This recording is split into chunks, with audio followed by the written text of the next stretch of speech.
তোমার আসল অপরাধীকে আমি ঠিক খুঁজে বের করব আর তাকে তার পাপের শাস্তি দেব।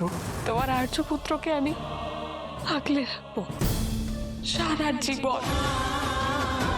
কথা দিলাম মা, তুমি পথ দেখাও মা, সত্যের পথ দেখাও। এই সত্যি আর মিথ্যের ধোঁয়াশায় একমাত্র তুমিই পারো পথ দেখাতে মা।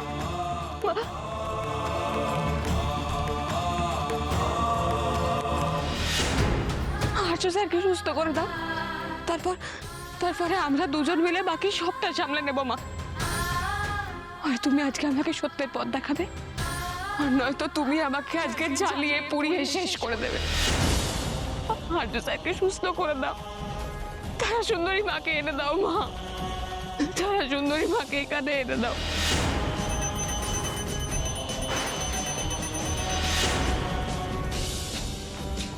আমি আসছি রে মা, আমি আসছি। না না,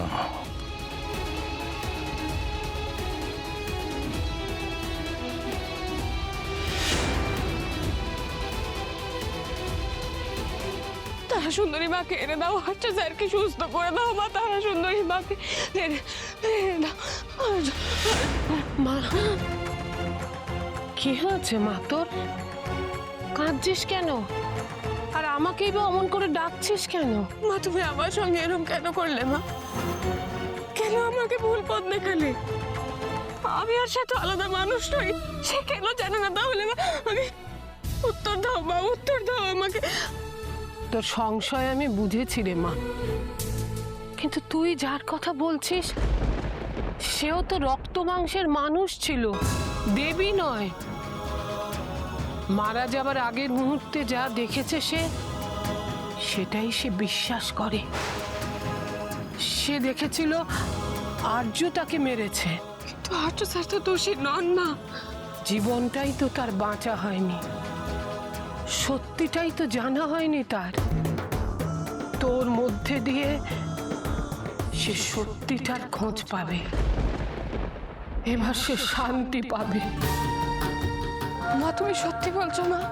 হ্যাঁ রে, এবার আয় দেখি আমরা মা মেয়ে মিলে মায়ের পুজোটা সেরে ফেলি।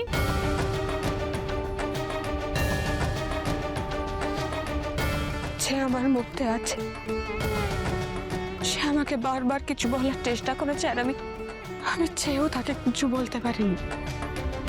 তুমি সত্যিটা না জেনেই চলে গেছো, যে কারণে চলে গিয়েও তুমি শান্তি পাওনি। বারবার ফিরে এসেছো তাকে শাস্তি দেবে বলে।